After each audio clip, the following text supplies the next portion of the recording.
Ahmedabad crime branch ने ख्याति hospital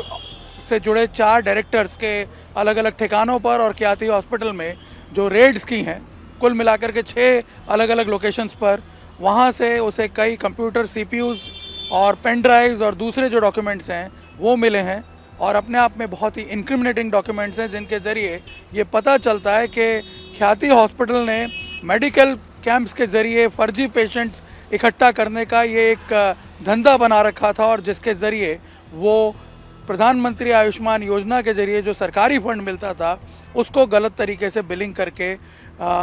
charge किया जाता था और इसमें कई और लोग भी उसके साथ शामिल होने की जो संभावनाएं हैं वो भी बाहर निकल करके आई हैं। पता ये चला है कि कुल मिलाकर के करीब 13 कैंप पिछले 8-9 महीनों में ख्याति हॉस्पिटल द्वारा अलग अलग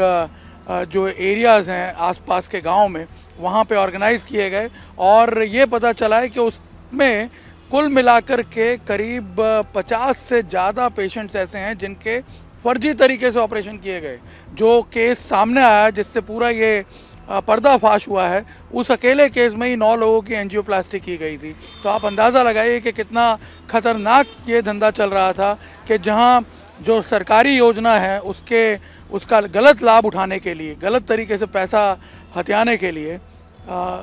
जो इनोसेंट पेशेंट थे गांव के, जिनको पता भी नहीं था और आयुष्मान कार्ड धारक थे, ऐसे लोगों को टारगेट करके उनके गलत ऑपरेशन किए गए। ये सिर्फ अभी प्राइमरी इन्फॉर्मेशन है, इसमें अगर और जांच की जाएगी तो क्राइम ब्रांच का ये कहना है कि और नए तथ्य और नई जानकारियां सामने आएंगी। ख्याति हॉस्पिटल की एफआईआर के बाद पहले तपास वस्त्रापुर पुलिस स्टेशन ने की गई थी। उसके बाद सीपी सर के हुक्म के बाद ये केस क्राइम ब्रांच को ट्रांसफ़र किया गया और डॉक्टर प्रशांत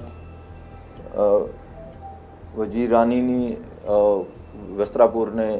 उसको अरेस्ट किया था और 21 तारीख तक वो पुलिस कस्टडी में था। आज क्राइम ब्रांच ने जो पिछले 2 दिन से तपास दरमियान जो केस कागज जब्त किए, हेल्थ डिपार्टमेंट की टीम्स के साथ मिलके हमने काफ़ी जगह रेड्स भी की, हॉस्पिटल्स के डॉक्यूमेंट्स, सीसीटीवी फुटेज कब्जे किए और उसके आधार पे हमने डॉक्टर विजरानी की फर्दर रिमांड की मांगनी की थी। उसके आधार पे नामदार कोर्ट ने 4 दिन की further remand crime branch investigating officer को ग्रांट की है। इसके साथ साथ उनके जो सीईओ है राहुल जैन ख्याति हॉस्पिटल के और मार्केटिंग मैनेजर मिलिंद पटेल, ये और तीसरे जो मेन आरोपी है राजपूत, तो ये तीनों मिलके डिसाइड करते थे कहाँ पे कैंप करना है, क्या आरोपी को यहाँ कितनों को जो पेशेंट्स हैं उनको यहाँ लेके आना है और उन पे किस डॉक्टर के द्वारा सर्जरी करवानी है। अहमदाबाद क्राइम ब्रांच की जांच में ये भी पता चला है कि इस पूरे कांड का जो मास्टरमाइंड है वो ख्याति हॉस्पिटल का सीईओ चिराग राजपूत है, जिसने एक टीम बना रखी थी जिसमें राहुल जैन और एक मिलिंद नाम का एम्प्लॉय भी है। ये तीनों मिलकर के फर्जी तरीके से कैंप ऑर्गेनाइज करवाते थे और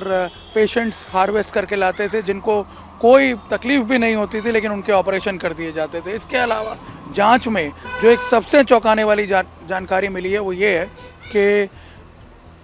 पेशेंट को कोई तकलीफ भी नहीं होती थी, लेकिन किसी और पेशेंट की रिपोर्ट को उसके नाम का बता करके भी ऑपरेशन कर दिए जाते थे। ऐसा भी लगातार ऐसी प्रैक्टिस चल रही थी। और इसके अलावा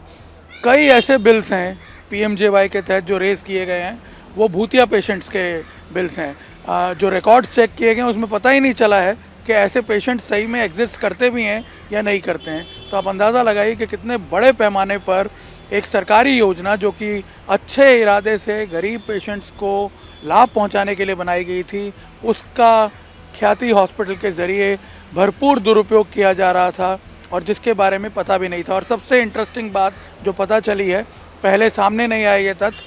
इससे पहले